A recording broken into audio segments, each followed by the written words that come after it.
So dear aspirants, सबसे पहले तो आप यहाँ पे ध्यान दीजिए कि अनअकैडमी पे नेवी के लिए नई बैचेस शुरू हो चुकी हैं 2021 की।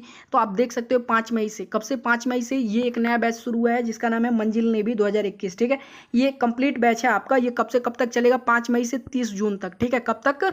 5 मई से 30 जून तक। और डिफेंस के जो टॉप एजुकेटर अवेलेबल है अनअकैडमी पे, वो सभी इसमें क्लास ले रहे हैं। तो यदि आप अभी से नेवी की बेहतर से बेहतर तैयारी करना चाहते हैं तो फटाफट अपने आप को अनअकैडमी पे इनरोल करो भाई, प्लस कोर्सेज बाई करो और जाकर के ये बैच कोर्स ज्वाइन कर लो। और साथ में जो मुझे एनडीए के कैंडिडेट देख रहे हैं, मैं उन्हें बता दूं, एनडीए सेकंड के लिए ये टारगेट एनडीए नाम का कंप्लीट कोर्स शुरू हुआ है 12 मई से। कब से?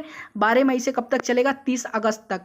और आप देख सकते हो डिफेंस के जो भी टॉप एजुकेटर हैं, ठीक है, एनडीए के जो अवेलेबल हैं अनअकैडमी पे, वो सभी इसमें क्लास ले रहे हैं। तो भाई इंतजार क्या करना है, फटाफट अपने आपको अनअकैडमी पे इनरोल करो, प्लस कोर्सेज बाय करो और जाकर के ये बैच कोर्स आप ज्वाइन कर लो, जहाँ से आपके एनडीए की तैयारी बेहतर हो जाने वाली है। और जो सबसे इंपॉर्टेंट चीज़ मैं आपको बताने वाला हूँ, यहाँ पे ध्यान दीजिएगा कि आपको जो है यहाँ पे मेगा ऑफर चल रहा है अनअकैडमी पे। ठीक है, आपके लिए एनडीए, एयरफोर्स और नेवी के कैंडिडेट के लिए मेगा ऑफर चल रहा है। आप देख सकते हो ये कब से कब तक है। ये ऑफर वैलिड है केवल 12 मई से। कब से? 12 मई से लेकर 19 मई 2021 तक। ये ऑफर क्या है देख लो। यदि आप 1 साल का सब्सक्रिप्शन लेते हो, ठीक है, प्लस कोर्स का, अगर 1 साल का सब्सक्रिप्शन लेते हो तो उस पर आपको 3 महीने का सब्सक्रिप्शन अलग से फ्री मिलेगा। भाई आप देख सकते हो मेगा ऑफर ये। 1 साल का यदि आप सब्सक्रिप्शन लेते हो तो अलग से 3 महीने का सब्सक्रिप्शन फ्री मिल रहा है। तो क्या कर रहे हो, देर बिल्कुल नहीं करना है। फटाफट आपको वीडियो के डिस्क्रिप्शन में अनअकैडमी ऐप का लिंक मिल जाएगा, चाहे उसे फोन में इंस्टॉल करो। इंस्टॉल करने के वक्त जो है जो भी रेफरल कोड मांगेगा, स्टैंड अप क्लासेस आप यूज करना रेफरल कोड में। इन टॉप एजुकेटर की स्पेशल क्लासेस भी चलती हैं जो आप रेफरल कोड यूज करने के बाद बिल्कुल फ्री ऑफ कॉस्ट देख पाओगे। और जब भी आप प्लस कोर्सेज बाई करते हो तो आपको एक्स्ट्रा 10% का उस पर डिस्काउंट भी मिल जाएगा। ठीक है, तो फटाफट जाओ अनअकैडमी पे इनरोल करो अपने आपको और अपनी तैयारी बेहतर करना शुरू कर दो। तो चलो क्लास शुरू करते हैं। हेलो फ्रेंड्स, कैसे हैं आप सब लोग। उम्मीद करता हूं कि आप सब लोग अच्छे होंगे। स्वागत है टॉपर्स बेस्ट 2021-2022 में। फिजिक्स की आज 4th क्लास है। पिछली 3 क्लासेस में हम यूनिट 1 कंप्लीट कर चुके हैं। उसके अलावा हम लॉज ऑफ मोशन भी इंट्रोड्यूस कर चुके हैं। आज लॉज ऑफ मोशन के कुछ अच्छे सवाल लेके आए हैं। आप इन्हें अपनी कॉपी और पेन ले लें और इनको साथ में करते जाएं। आंसर कर लें, फॉर्मूला नोट कर लें और हमें कमेंट सेक्शन में आंसर ज़रूर लिखें कि आपने कितने सही किए। तो चलिए शुरू करते हैं। पहला क्वेश्चन क्या है कि an external force F is applied on a lawn roller of weight W to move it. It is easier to pull a roller than to push it because apparent weight in motion. अच्छा, मैं सबसे पहले इसे पूरे अच्छे से समझा देता हूँ कि पुल करने में क्यों कम लगेगा, पुश करने में क्या होगा। सबसे पहले पुश वाली कंडीशन देखते हैं। इन पुशिंग अ रोलर में ये हो गई आपकी रोलर, उसके नीचे एक वेट लगेगा। रोलर के वेट की वजह से मान लीजिए ग्राउंड है, ठीक है। हम यहाँ पे रोलर का हैंडल होता है तो यहाँ पे फोर्स लगता है F। मान लीजिए वो ग्राउंड के साथ थीटा एंगल पे है, तो ये वाला जो कंपोनेंट है वो होगा F cos थीटा और ये वाला जो कंपोनेंट है वो होगा F sin थीटा। फोर्स का जो कंपोनेंट, ये सिंपल ट्रिग्नोमेट्री से आ जाएगा। होप करता हूँ कि आप लोग को ये आता होगा, ठीक है। तो अगर इस कंडीशन में, पुशिंग की कंडीशन में, हम इसका वेट देखें तो वेट बढ़ गया है क्योंकि एक तो इसका वेट था और नीचे एक F sin थीटा भी लग रहा है। तो पुश वाली कंडीशन में इसका अपरेंट वेट हुआ weight plus F sin theta, क्योंकि वो भी नीचे ही लगा था। अच्छा, पुल वाली कंडीशन देखते हैं। पुल वाली कंडीशन में क्या होगा। पुल वाली कंडीशन में सबसे पहले एक ये है, इसके नीचे एक इसका वेट लग रहा है। अगर पुल करते हैं, यहाँ पे उसका हैंडल है, यहाँ से हम फोर्स लगाते हैं F और ये मान लीजिए ग्राउंड के साथ एंगल थीटा पे है, तो ये क्या हुआ, कंपोनेंट हुआ F cos थीटा। और ये वाला जो कंपोनेंट है ऊपर की तरफ होगा, ये होगा F sin थीटा। अच्छा, इस कंडीशन में अगर आप इसका वेट देखेंगे, एपरेंट वेट तो नीचे लग रहा है लेकिन एक फोर्स ऊपर लग रहा है जो इसकी डायरेक्शन में है और इसे कैंसिल करेगा। तो पुल वाली कंडीशन में जो एपरेंट वेट है AW, वो है वेट में से कुछ कम हुआ है क्योंकि उसके अपोजिट डायरेक्शन में लगा है, वो हुआ है F sin थीटा। इसी की वजह से पुलिंग में उसका वेट हमें कम महसूस होता है, तो it is easier to pull. अच्छा, आप क्वेश्चन को देखें तो दिया है कि it is easier to pull than push it. क्यों? क्योंकि हमें पता है पुलिंग में उसका वेट कम होता है। कितने से कम होता है? F sin थीटा से उसका वेट कम हो जाता है। तो तो यहाँ हमारा क्वेश्चन होता है कंप्लीट। इससे रिलेटेड अगर कोई भी क्वेश्चन आता है तो आप उसे कर लेंगे, अगर आपने इस डायग्राम को अच्छे से समझ लिया होगा। समझ ना आया हो तो दोबारा वीडियो को रिवाइंड करके देख लीजिए। तो चलिए हम चलते हैं अगले क्वेश्चन की तरफ।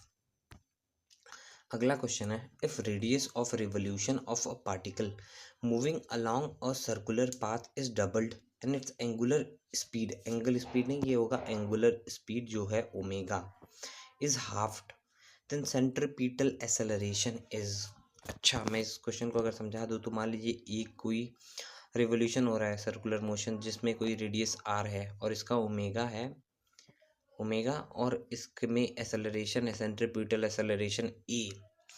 अगर ये क्वेश्चन पूछ रहा है कि अगर मान लीजिए कोई और दूसरा रिवोल्यूशन हो रहा है जिसमें उसका रेडियस है 2r एंड उसका ओमेगा जो है वो हाफ है, ओमेगा इसका जो है वो है ओमेगा बाई 2, तो इसका सेंट्रीपिटल एक्सेलरेशन कितना होगा।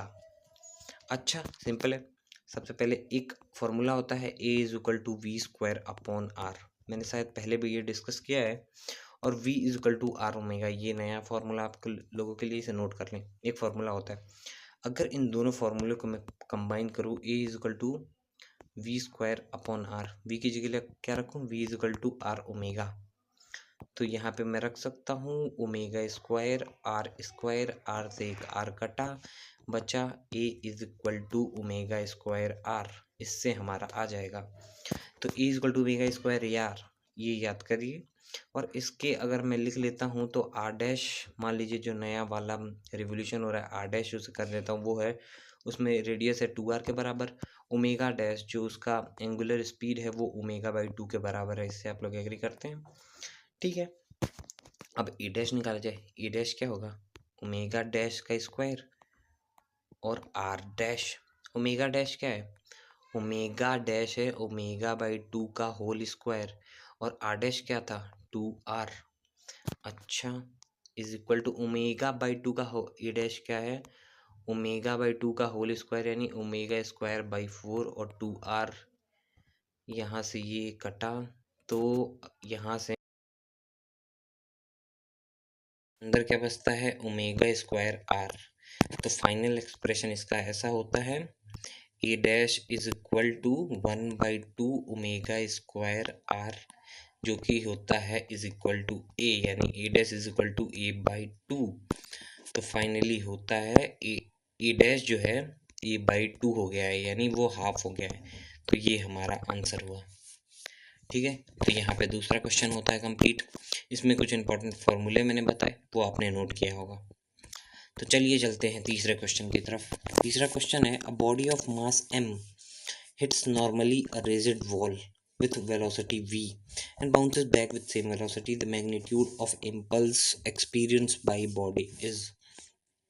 क्वेश्चन समझा दूं मैं, एक वॉल है, एक बॉडी है कोई जिसका मास m है, वेलोसिटी v से गई, इस वॉल को हिट किया, और उसी वेलोसिटी से लेकिन अपोजिट डायरेक्शन में वापस आ गई, तो इम्पल्स जो बॉडी ने एक्सपीरियंस किया वो क्या होगा।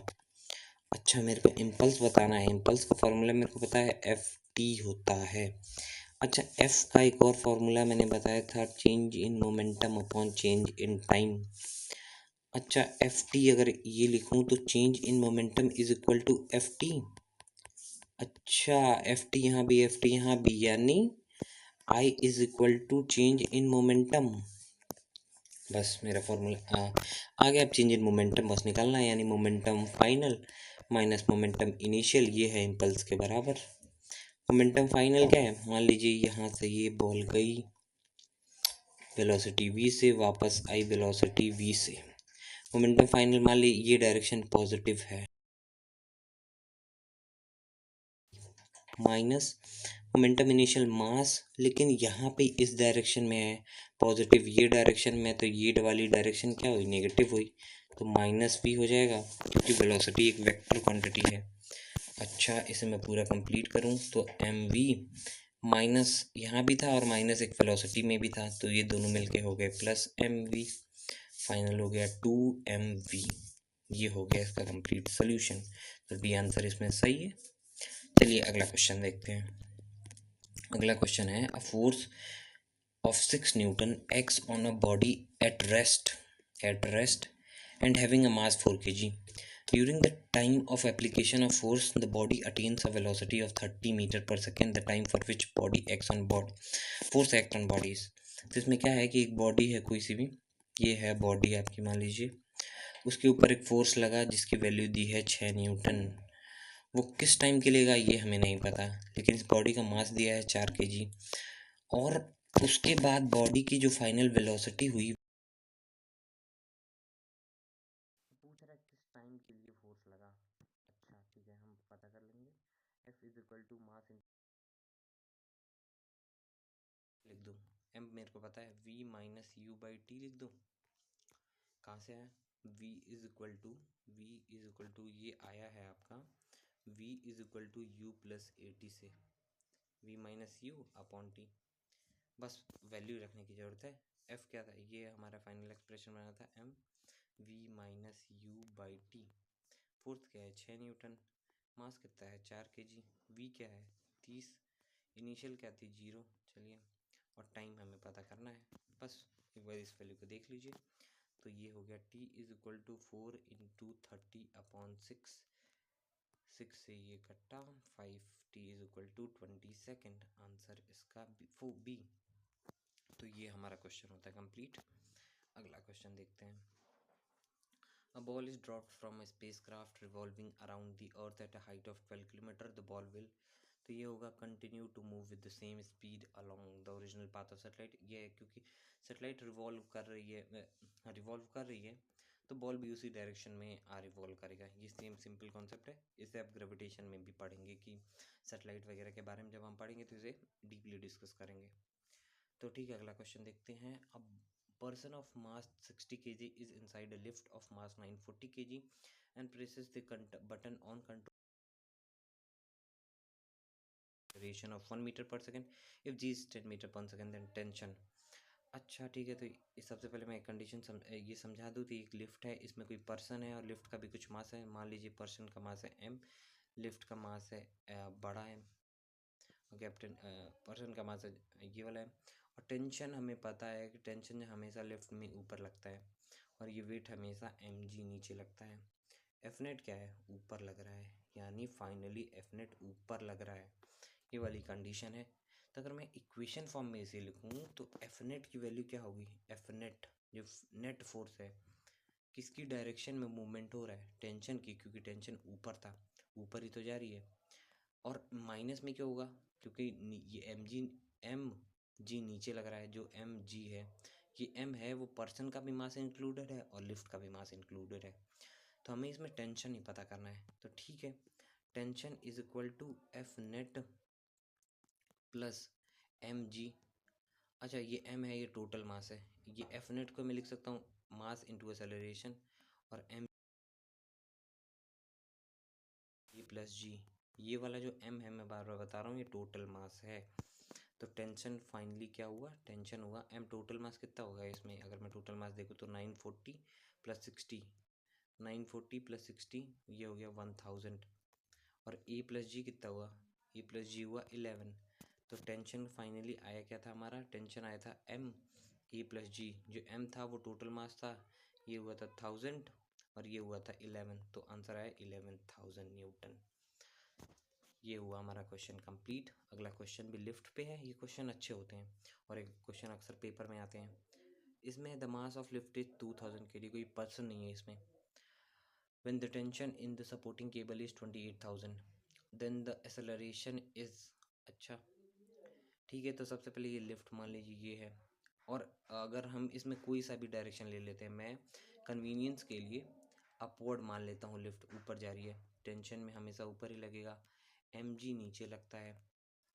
इस केस में अगर मैं इसे रखूँ तो ये हुआ F net is equal to, tension ऊपर लगा था, एफ नेट भी लिफ्ट में मैंने मान के चला है कि लिफ्ट ऊपर जा रही है, और माइनस mg अगेन। अब वो ये वाला डायग्राम है, टेंशन ऊपर लगता है हमेशा, एफ नेट मैंने माना है कि यहाँ लग रहा है और mg नीचे लगा है। ठीक है, अब इस केस में मेरे को टेंशन दी है, एक्सेलरेशन बताना है। तो ठीक है, एफ नेट क्या होगा? मास इंटू एक्सेलरेशन, टेंशन कितना है? टेंशन है 28,000 और इस केस में ये मिस प्रिंटिंग हुई थी, ये 28,000 kgs और यहाँ था mg। अच्छा, टेंशन माइनस mg होना था और मैंने माना था लिफ्ट ऊपर ही जा रही है, तो ठीक है, इसे मैंने यहाँ से कॉमन लिया, ये यहाँ पे माइनस था, a प्लस जी हो गया और ये हुआ आपका 28,000। m क्या था 2,000, यहाँ ये सॉरी 28,000, यहाँ से 3 जीरो कैंसिल हुआ, 2 हो गया, a प्लस जी हुआ 14, a प्लस जी की आंसर आया 14, जी है 10, 10 को इधर ले गए, a हुआ 4 मीटर पर सेकेंड। अब मैंने डायरेक्शन क्या माना था? अपवर्ड माना था। अगर इस केस में एक और केस हो सकता है कि अगर मैंने एफ नेट नीचे माना होता तो मेरा जो आंसर आता है ए वो आता -4, तब मुझे समझ में आता कि वो अपोजिट डायरेक्शन यानी अपवर्ड जा रहा है। तो ये वाला क्वेश्चन कम्प्लीटली सॉल्व हुआ। इस तरह ये भी क्वेश्चन लिफ्ट वाले प्रॉब्लम सॉल्व हुए। लिफ्ट वाले प्रॉब्लम्स अच्छे होते हैं। A body of mass 30 kg, a bomb of mass 30 kg is at rest, यानी एक बॉम्ब है जो 30 kg का है और रेस्ट पे रुका हुआ है। उसके बाद वो एक्सप्लोड होता है 2 पीसेस में, एक पीस है 10 यहाँ पे होगा 18 kg, 18 और 12 kg, 18 है मान लीजिए और 12 है ये। 18 kg वाले की वेलोसिटी है 6 और 12 वाले की वेलोसिटी v है मान लीजिए। वही हमें पता करनी है और हमें पता क्या करना है, काइनेटिक एनर्जी ऑफ अदर मास, यानी 12 वाले की काइनेटिक एनर्जी क्या होगी। अच्छा ठीक है, एक सिंपल फार्मूला था, सबसे पहला फार्मूला एफ नेट, यानी एफ नेट जो है वो होता था del P upon del T. क्या बॉम्ब पे कोई एफ नेट है, कोई फोर्स आउटसाइड है? अगर मैं ध्यान से सोचूं तो एफ नेट बॉम्ब पे कोई है नहीं, यानी एफ नेट जीरो है, उसके इंटरनल केमिकल रिएक्शन की वजह से बॉम्ब एक्सप्लोड हुआ है। अच्छा एफ नेट है नहीं तो del P upon del T is equal to zero. Del T तो ज़ीरो है नहीं, कुछ टाइम तो है ही, कोई टाइम इंटरवल तो था ही जिसमें बॉम्ब एक्सप्लोड हुआ है, यानी del P is equal to zero. P is equal to zero है, इसका मतलब क्या होगा, momentum final minus momentum initial, यानी डेल पी मतलब change in momentum is equal to zero, यानी momentum final is equal to momentum initial. Okay बस momentum initial पहले पता करो, momentum initial momentum final. Momentum initial क्या है, मोमेंटम मास 30 kg, वेलोसिटी वो तो रेस्ट पे है तो ज़ीरो। मोमेंटम फाइनल दो पीसेस की वजह से, एक पीस 18 वाला 18 इंटू 6, दूसरा पीस 12 वाला उसकी वेलोसिटी v। अच्छा v निकालना है तो यहाँ पे मैं ये हो गया टोटल ज़ीरो, इसे मैं डायरेक्ट करूँ तो ये होगा 18 into 6 is equal to -12 into v. मैं इसे इस साइड ले आया हूँ इसे। अच्छा 6 2 जो 12 2 9, तो v हो गया -9। इसे एक चीज़ तो पता चली है कि जो बॉम्ब एक्सप्लोशन होता है, ये बॉम्ब मान लीजिए ये बॉम्ब का एक्सप्लोशन है, उसमें एक पीस यहाँ जाएगा एक पीस यहाँ जाएगा, क्योंकि v की वेलोसिटी अपोजिट डायरेक्शन में आई है। ओके अच्छा v आया था 9, काइनेटिक एनर्जी बस आसान हो गया, अभी 1/2 मास कितना है 12 और 9 इंटू 9 ये हो गया 12 से 6 mv² फार्मूला होता है काइनेटिक एनर्जी का, काइनेटिक 1/2 mv², होप सो सबको पता होगा।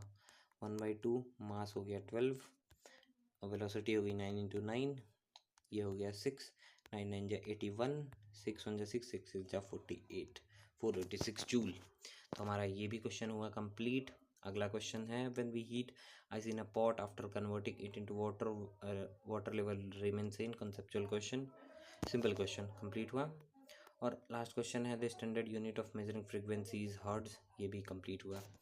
तो यहाँ हमारा लॉज ऑफ मोशन दो यूनिट, हमारी 2 यूनिट्स लॉज ऑफ मोशन और यूनिट्स एंड मेजरमेंट कंप्लीट हुए फाइनली। अगर कोई भी डाउट है किसी भी क्वेश्चन में तो आप हमें कमेंट सेक्शन में ज़रूर बताएं। अच्छा वीडियो आपने पूरी वीडियो देखी, आपको चीज़ें समझ आई हैं तो प्लीज़ लाइक करें, वीडियो को अपने फ्रेंड्स में शेयर करें ताकि वो भी इस चैनल का फ़ायदा उठा पाएँ, इससे पढ़ पाएँ, उनकी प्रिपरेशन इससे अच्छी हो। अच्छा और फिर हम अगला चैप्टर स्टार्ट करेंगे, तो तब तक के लिए गुड बाय, थैंक्स और पढ़ाई करते रहें और अपना ध्यान रखें। चलिए बाय।